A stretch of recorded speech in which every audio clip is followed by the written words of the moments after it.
The truth of the matter is this. Welcome. I don't think a lot of the consuming public knows that, but that is the case. goatforreal216. It's just math. Just math. The podcast. He's a little bit savage.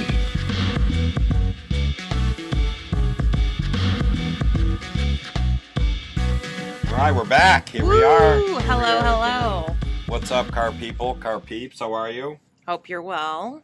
What's going on, Eva B? Not much, Sean P. It's been a busy week. I see you every day. I know. Like, I want to act like, you know what I mean? Like, hey, good to see you again. But literally, I see you all the time. every day. Never ends. You love it. You love it, by the just way. a little I know bit.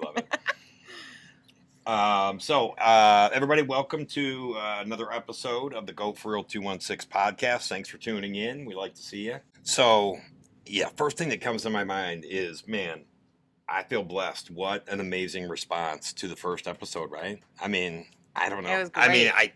Listen, I'm not a podcaster. I don't really know, right? I'm just a dumb car guy. But I'm pretty sure the response we got could be classified as overwhelming. 100%. Am I hitting that right? 100. I mean, on all the different streaming platforms, all the socials, just all around, everybody's responses. This is great. Thank you for the information. We want more content. So cool, man. So cool. The first episode did what we aimed to do, which is try to help and inform consumers and help some car people too along the way. So awesome stuff. For those of you who might still be a little bit confused, I just want to break it down for you.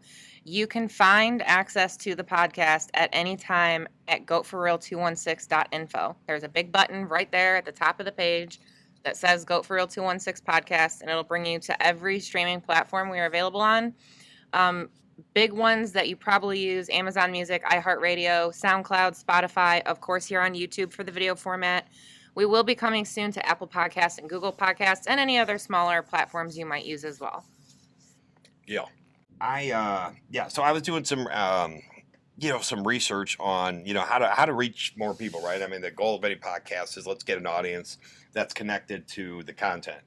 And one of the things that we want to do is put out a call to action, I guess you'd almost say.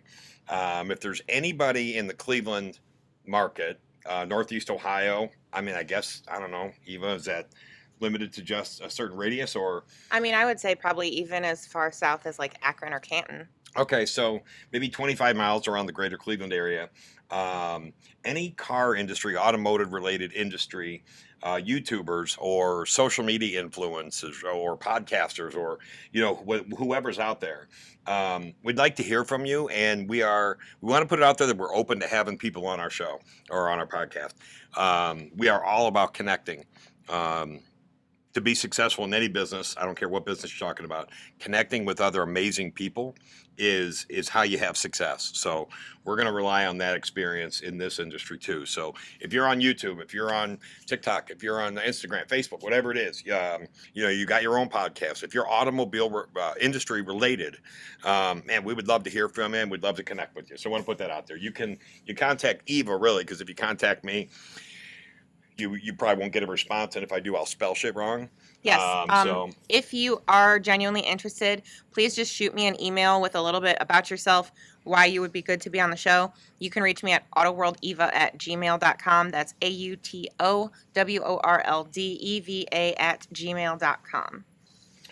So we're gonna have another guest this week, and I'm super excited, super stoked. Name is Derek Bumper, and Derek is out of Atlanta.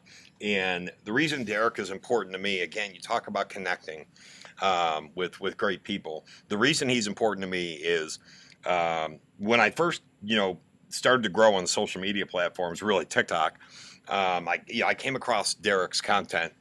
Yeah, every day. The guy was just posting every day, and it was right up my alley. It was car business related, and I could tell that he was a good guy. I could tell he was a good person who was in the car business. So I think he reached out to me first and said, "Hey, dude, your content's fire. Keep it up."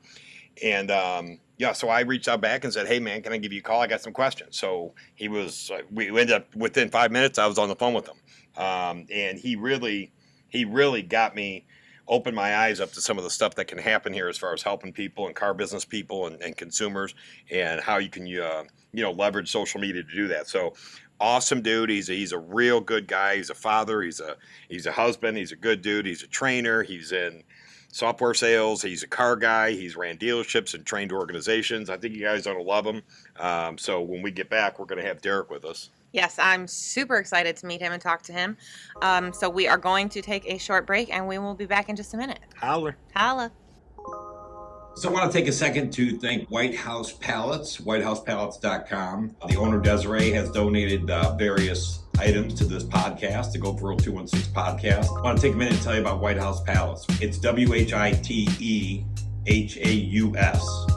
pallets.com. And she is an online seller of various items that you can save 50, 60% off of retail. I've seen things on her website that cost $100 that she's selling for $30. You can save 50, 60, 70%. Brand new items in the box. By the way, they show up at your house. Desiree, the owner, will answer your phone call. You'll be DMing or messaging with Desiree, the owner. She can make decisions. She's a great business person. She's an entrepreneur, and she's a very, very good friend of the Goat for Real 216 show, as well as a very, very good friend of mine and Eva's. So whitehousepallets.com. Thank you for your support. Thank you for all the donations. We appreciate it, and we wish you the best in business.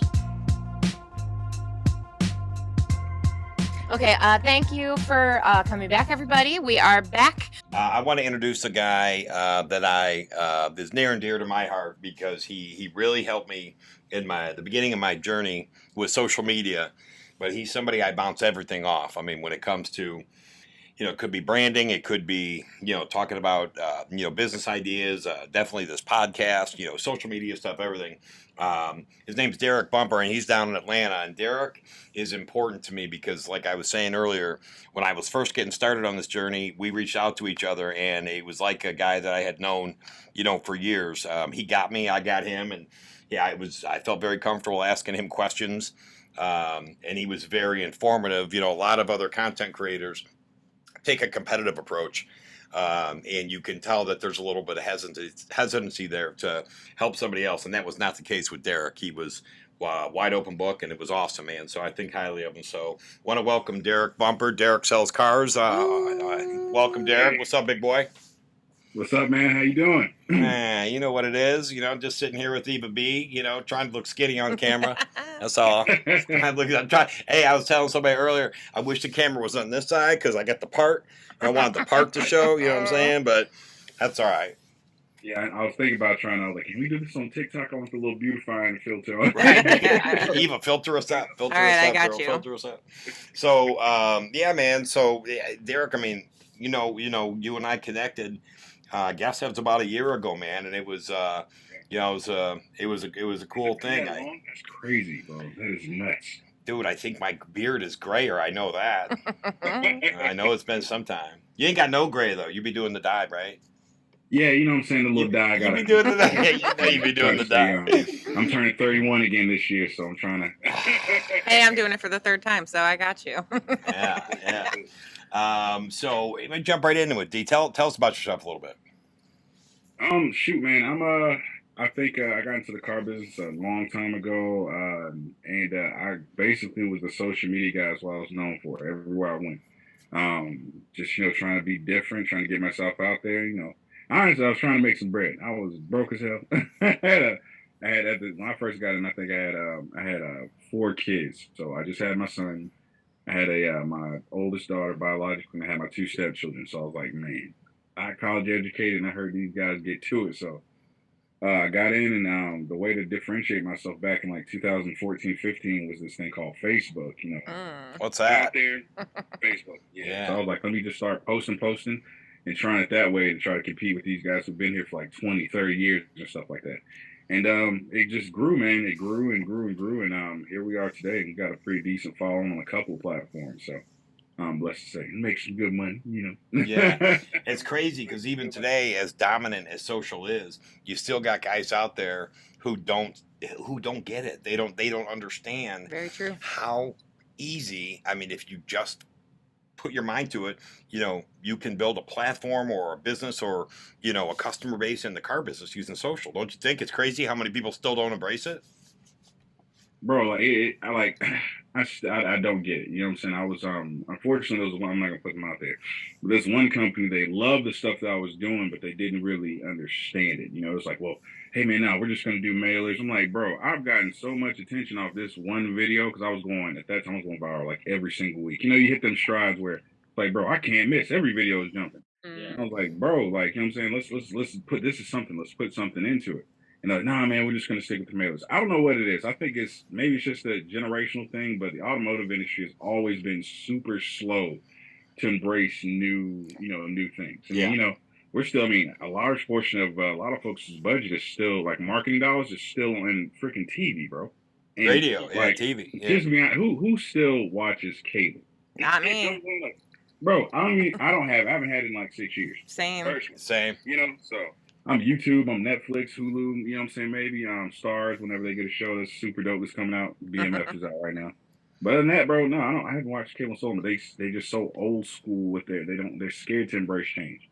Which is crazy because we're so aggressive inside the house. Why aren't we as aggressive on marketing tactics? You know what I'm saying? Yeah, and I think what happens is, there's a segment of people, business owners, let's say dealership owners, that had success, right? And maybe it was in the 90s and the 2000s, and that's how they built their mansions and bought their boats and put their kid through college and, bought their wife the big ring or landed the trophy wife, right? This is how I did it. And this is what made me wealthy or well-to-do or whatever. And I think it's just really hard for people to let go of something that worked for them once. You know what I mean? Because they're sure that's what still works, and diminishing returns though every year. Like, you know what I'm saying? I think if you send out, you know what I'm saying, I'm sure you do mailers still, Sean? No, we don't do mail. No, I mean, good on you. Dude, listen, I haven't checked my mail in 3 months. Dude, the mailman hates me. I kid you not. I'm like, so I know I don't check my mail. So I'm like, if I don't check my mail, you know what I mean? Why would I put money into putting somebody in somebody else's mailbox, Bro. You know what I'm saying? Like, it's nuts to me. Well, I got kids, so they check my stuff, so I don't have to worry about it. They go out there, grab the stuff, and bring it in. Right. But I trained them good. They know what's spam and what's, junk mail and what's not. But yeah, it doesn't make sense to me. Now, I think if you do like a 10,000 name piece or something like that, if you get 100 people from that, you are destroying. Like, holy crap, that's amazing. Yeah. That's like what, 1%, bro? That's terrible. That's absolutely, especially with you got to pay for you got to pay for it to be printed out. You got to pay for it to, of course, you got to pay for the list of people and all the different stuff that you send with it. It's a whole nine. It's like, bro, you could do with a quarter of the budget, you could get way more traction. Right. Just a Facebook ad if you want to go that route. You know what I'm saying? God forbid you do a TikTok one, which is blowing up. So, shoot, man, I don't get it. I don't get it. Yeah. Yep. So speaking of kind of like old school car industry type things, what exactly is your history in the car industry? What positions have you had? What was your mainstay? Oh, he took the glasses off. Shit. Oh, no, he took the glasses off. Shit. I know what that means. So I started off, so my first official like big ticket sales in like the automotive-ish kind of sector was actually motorcycles. I worked for Low Country Harley Davidson way back, maybe like 2013, I want to say. And got into it, did okay. I didn't even know I was really selling. My thing was, I was like, I get paid to ride motorcycles and to sneak liquor. I'm in. That was my whole thing. I loved it. It was super dope, but the fire department called, so I left briefly, went to the fire department for a couple of years and kind of, moonlighted here and there things. But I really took it seriously in like 2015. That's when I got with Group 1 Automotive. Salesman was absolutely trash, like the worst, bro, you've ever seen. But like, what I did was I figured out was, and we all know that guy, right? That one salesperson who's been to the dealership for 20 plus years. He just knows everybody and their mama, right? So I watched this guy, Patrick Oriel and Kevin Payton, actually, that's their names. So I watched these two guys. I'm like, bro, I'm out here on the front of the line, like they tell us to be. What's up? Okay, well, where's the up bus coming? You know what I'm saying? Where's the team coming in? And it never happened for me. And but I saw them sitting at their desk every day, working the phones, working their Rolodexes because they're old school. And I was like, how can I replicate that? Because of course success leaves clues, right? Like, I don't have a Rolodex. I'm not from Mississippi because that's where I was. I started selling cars at. I'm from Georgia originally. What can I do? And I was like, okay, you know what? Facebook. Boom. So start adding everybody in my own Facebook. And I wanted to show. I thought about it from the customer side of the fence. Okay. How can I hate buying a car, they hate buying a car. How do I make this fun? And all I did was I didn't show the inventory. I didn't show really anything about the typical car buying process or even try to put confidence that I can get that deal done. I just showed that I was different. So on a test drive, my song comes on, I'm going live on Facebook during the test drive, and we're jamming to, I don't know, Nice. 24 Karat Magic by Bruno Yeah. Mars. Like, you know what I'm saying? Like, we in there killing. I got the little dance move. I done memorized the whole Yeah. choreography. You put that song on right now, I'm dancing. Right. You put that song on right now, I'm dancing. Yeah. Yeah, but bro, just wilding out, and that's what it was, man. I started doing that, got promoted to internet manager there, bounced around for a little bit. Once you get into management, I think a lot of folks try different places to find a good fit. Bounced around for a good bit, had some successes, unfortunately failed some places, but the big call for me was when this company called American Car Center, which is a subprime automotive group. They called me up and said, "Hey, we love your stuff on social," because I've always been into training. Like I always tried to help the rookies out when they came in because I knew what the training did for me. With Group One, I think this guy named Phil from the Don Bone Group or whatever. He came in and literally changed my paradigm, changed my whole outlook to sales and just life in general. So I wanted to put that in people. And American Car Center called. They said, "Hey, we got 70. I think they had 50 something dealerships at the time. They said we have plans to grow to 70 something plus the next year. So we want you to come over here and be our trainer." So Nice. you kill it on social media. You're amazing on the phones. Let's put that together and, put some type of class together and boom. And literally, I had met these guys before. They literally called me out of the blue. They said, "Go pick up a car and meet me in Huntsville, Alabama." I was like, "All right." And that was basically it. And I was with them for 3 years as their operations guy, social media trainer / I don't even know what this digital marketing consultant. I wore a lot of hats with them. Pretty much everything digital. Like I was the guy to kind of consult for them for. And my job for years was to travel around to all 77 of the locations to just train. That's I awesome. go in, we hire people. We unfortunately sometimes let some folks go. But I go in, the dealership was doing shitty, and I'd leave, and we were pumping and jumping, selling cars. Wow, that's So, awesome. man, loved it. It was new city every single weekend. We were partying, Sounds pretty exciting. Hey, hold on. The wife might be watching. The wife might be watching, buddy. Hold on. Well, that's another conversation. Yeah. So, we had a good time. yeah. So, when you talk about the car business, I mean, there's certainly a passion for it, right? I mean, just listening to you talk, you can tell that it's played a big part in your life. It's provided a great living for your family. What would you say is what's your favorite part about the car business? Because I want people to know that there's a lot of us that love it, that are passionate about it, and hopefully they believe that that's going to help us be passionate about them as customers. So, I mean, what's your favorite part about the car business? To be honest, man, because I think everybody goes through phases. Initially, it's the money. That's what draws you in, and then you get hooked on the money. Yeah. But after, once you get used to like, okay, I can make money in this, and because it's a lot of hours, it's long hours, it's hard work, it's a lot of BS that we got to deal with. What really kept me in and still even keeps me attached to it, even though I'm doing some different things now, is honestly seeing that look like and I'm sure you've seen it, Sean, but that look in a rookie's eyes, right? When they're, okay, you just 100%. gave them some information, you train them on a word track or how to set an appointment, and then they're terrible. They suck. They're just, terrible at it. But then the aha moment that when it clicks for them, they're like, oh my God. And they set their first appointment. Yeah. They make their first sale. They overcome that objection. It's just beating their ass for the last week or so. When it finally clicks for them, they're like, and they look back at you, it's like, yeah, hey, I see you.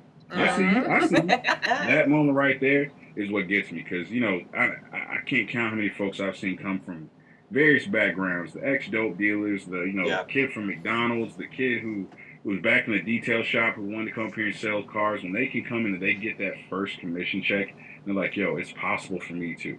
Like I can make six figures for real. Like it's not something far on going conclusion. I can touch it, I can taste it." That's what kept me going, man. That's what kept me going. Just seeing the light come on in their eyes, bro. Like that's the dopest thing. 'Cause I know what it did for me. Coming from nothing in Villarica, Georgia, to where I stay in one of the bigger, I'll say more affluent parts of the city now where I'm at. Car business, bro. Tell us a good dealership story. Tell us something that's gonna make us like you got a good dealership story. It's gotta be what rating? It's gotta be what? G? No, not G. We're R. It could be R. NC-17. You got something? I'll give because I've been kind of on I'm trying to break into my content to where I'm doing a lot more thought-provoking stuff and some deeper stuff. So I give this one because it's actually really dope. So I'm sitting at the dealership one day. It was I had left some of the corporate situations, and one of my mentors actually is like, yo, my brother actually has a dealership. He needs some help, social media and everything else. He wants you to come over here and run his show. I was like, all right, cool. So I'm over here doing my thing. Got some of my old salespeople out and convinced them to come over to this small dealership. And this lady comes in, and out of the blue, and she's like, hey, I saw this red car out here, and I can't remember which one it was. It was red though. That's what I remember. She comes in like, hey, I saw this car. I absolutely love it. I think it would be dope. Do y'all have what are y'all selling it for? And I was like, well, we just got it in. I'm not sure, but take it on a test drive. By the time you get back, I'll have some numbers for you. Kind of following the process. Salesman talks where they build rapport. They go on a test drive, come back. And going through the process, of course, we're going through the numbers. At this time, my salespeople were so new that they weren't closing their own deals. I was closing for them. So I'm sitting down talking to the lady, and I think we're getting insurance or something. Somehow it comes up. She's like, it comes out that that was actually a car that she had before. So backstory to it. So she's they had gone through a rough time. COVID had happened, and she ended up unfortunately having her car repossessed. She had loved that car. You know what I'm saying? Absolutely loved it. It was her, not her dream car, but just her baby. I guess a lot of memories, a lot of sentimental value, whatever the case may be. She finally got back on her feet, and it came into some money from a settlement or something like that. And we just happened to have that car, and she ended up buying that car back from us. Yeah, she's literally breaking down. She's like, "Oh my God, everything's going right. This is just meant to be." Da, da, da, da. And I was like, "Yo, that's dope. That's crazy. That's cool. Yeah, man, blew my mind. Yeah, Wow. She bought her own car back. I was just kind of fucked up till I'm like, wow, so you okay? Right. Like a little bit, you're like, I don't know, it's your car, take it, it's free. I don't know, it's yours. Like, I don't know. No payments, right? Yeah, what a good story, man. It dude. was super dope. Yeah, that's really cool. She bought cash. Yeah, she didn't even finance that thing, man. She just came in here and boom, Derek, before we let you go, where can people find you online? It's dericsellscars.me. That's my little, kind of link website thing that brings you to all my socials. I spell Derek a little differently. It's DERIC, Eric with a D on the front, right? Derek Sells, SELLS, cars.me. So you type that into your browser, you find me. It'll bring you to my TikTok, my Facebook, my Instagram, LinkedIn, Twitter, my OnlyFans, Hey, the spicy link. All right, well, that's a wrap. I want to thank Derek Bumper again for being on, man. Cool Huge dude. Thanks. Yeah, I mean, isn't he cool? He's very cool. I I'm mean, very glad to have met him. Very, very cool dude. So Excited next for him week, to come back. Yeah, he'll want to do it again too. But so next week's episode, I want to go back to, I like what we did on the first episode where we were answering questions. Again, I want to connect with people who have questions about the car business, For sure. whether you're a car guy or a car consumer, whatever it is. So I want you guys who you're listening out there, go to our Facebook, go to our IG, go to go to our TikTok. Ask questions that you would like to be answered on the podcast. If you put that in there, Mention if you that it's for the podcast. yeah, maybe a hashtag in the comments, maybe hashtag goatforreal216 podcast. Yes. Or some of you hashtag that. I'll know it's a question, and we're going to go through there and ask some more questions. I really liked answering people's questions. We're also going to have a guest next week. Announced soon. Funniest guy on the planet. I don't care what anybody says. Funniest guy on the planet. I hope he doesn't bomb because he's funny as shit. And you'll see him next week. So We will talk to y'all next time. holla. Holla. I want to thank everybody for listening. As always, if you got any suggestions for future episodes, please do not hesitate to reach out on social or all the other platforms that are out there. You can get a hold of Eva. Obviously, she's the boss around here. So anyways, follow me on TikTok at goatforreal216. Facebook, same, goatforreal216. Instagram, goatforreal216. And my bio page, goatforreal216.info. We always have more coming on social media, more episodes on all the platforms, a lot of cool stuff coming out. So make sure you check us out. Yes, and make sure to find me across all social platforms. You can find me at Eva Bretttrager. That's EVABRETTRAGER. Rager. TikTok, Facebook, Instagram, Twitter. You can also find my website, evabretttrager.com. And I want to thank our special guest today. It's always we're blessed to have cool people that we know that want to come on the show and share their experience. So thanks again. Yes. Holla. Holla.